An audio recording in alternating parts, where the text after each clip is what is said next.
And this is the tricky thing about being in business, right? So there's this great book that I love called The Alchemist.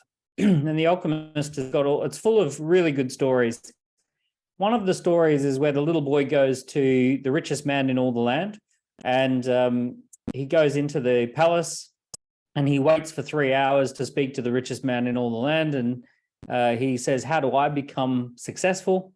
And he says, "I want you to come back and see me. You can go anywhere in the palace that you like. The only thing is you have to keep these 2 drops of oil on a spoon.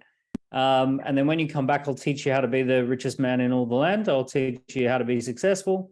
So he goes and stands in the corner and waits for 2 hours, comes back, and the man says, "Did you see the gardens? No. Did you see the tapestries? No. Did you go up to the top of the tower and have a look from the top of the tower? No. Did you see the menagerie? No."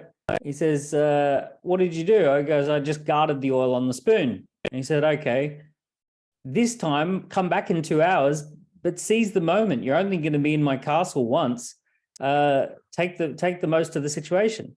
So the little boy goes running around, has an amazing time, sees everything, has the most incredible few hours in the palace, gets back, and he says, "Oh my goodness, it was incredible. I saw everything that you talked about. It was so amazing, blah, blah, blah, blah, blah." He says, "Okay, but where's the 2 drops of oil on the spoon?" He says, "Oh my goodness, I've dropped it. I don't know where it is. I lost track of the oil on the spoon." And he said, "Okay, so the secret to success is you have to see all of the most amazing things in the castle while maintaining the 2 drops of oil on the spoon."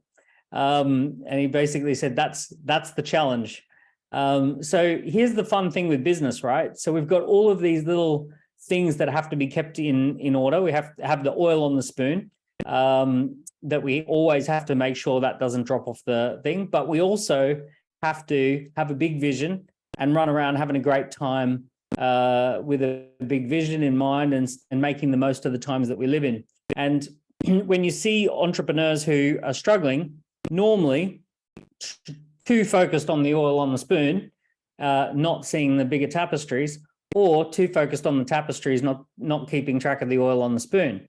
So the tricky part is managing both of those, both of those things.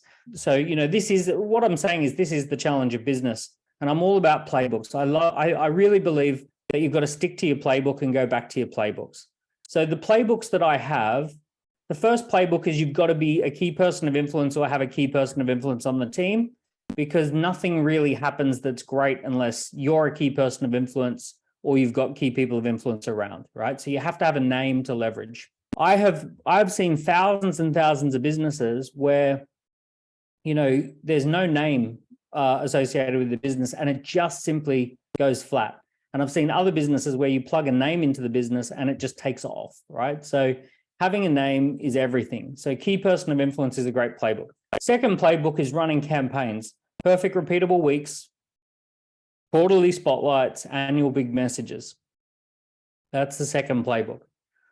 And then once you're generating a ton of business, you've got to run a team. And running a team is 5 A's.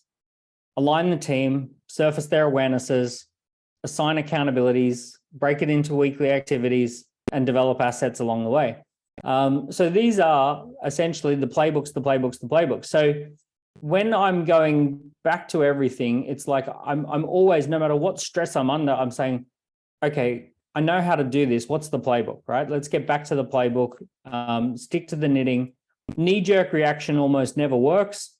It's going back and doing the stuff that works. And ultimately, keeping the oil on the spoon is the playbooks. And then the big stuff is recognizing, do I want to build a lifestyle business? Do I want to build a performance business?